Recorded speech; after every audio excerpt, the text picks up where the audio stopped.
এলপিডাব্লিউডি অভিযোগ আনিছে যদিও আপুনি কৈছে অভিযোগ অনা নাই অভিযোগ আনিছে তেওঁ কৈছে যে ওলোটা কয় যিটো আপুনি সন্দেহ প্ৰকাশ কৰিছিল তেওঁ হিমন্ত বিশ্ব শৰ্মাৰ মুখ্যমন্ত্ৰীৰ এজেণ্ট হয় তেওঁ ওলোটাই কৈছে আপুনি আৰু সাংসদ প্ৰদ্যুৎ বৰদলৈ বিজেপিৰ এজেণ্ট বুলি স্পষ্টকে তেওঁ পত্ৰ লিখিছে গৌৰৱ গগৈলৈ আৰু পদত্যাগ পত্ৰত সেই কথা উল্লেখ কৰিছে মুখ্যমন্ত্ৰী জালত আপুনি ভৰি দিয়া বুলি কৈছে আপুনি মই একো মন্তব্য নিদিওঁ এইবিলাক বিষয়টোলৈ সময়ত সকলো কথা ৰাইজে গম পাব ধৈৰ্য ধৰিব লাগে ৰাজনীতিত ধৈৰ্য ধৰাটো বহুত প্ৰয়োজন ধৈৰ্য ধৰিব লাগে সেইটোৱে মই কওঁ তেখেতে অলপ ধৈৰ্য ধৰিব লাগিছিল তেখেতে গুচি গ'ল সোমাইছিলে কিবা এটা ভাবি ওলাই গ'ল কিবা এটা ভাবি কি কাৰণে গ'ল মই নাজানো আৰু বাকী মই একো নকওঁ আজি মই সময় হ'লে আপোনালোকক মাতি আনি ক'ম যি ক'ব বিচাৰোঁ সংখ্যালঘু অঞ্চলত প্ৰভাৱ পৰিব পাৰে নেকি মই নাজানো তেওঁলোকৰ কি প্ৰভাৱ আছে আমাৰতো এইটো আপুনি সংখ্যালঘু নেতাসকলক সুধিব লাগিব আমাৰ চেয়াৰমেন আছে minority department Salman Khan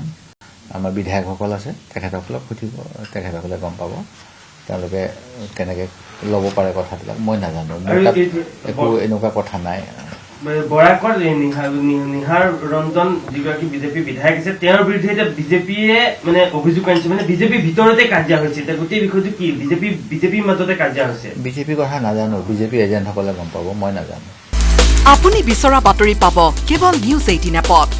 news 18 app download কৰিবলৈ স্কেন কৰক এই QR কোড গুগল প্লে ষ্টৰতো পাব এই নিউজ 18 এপ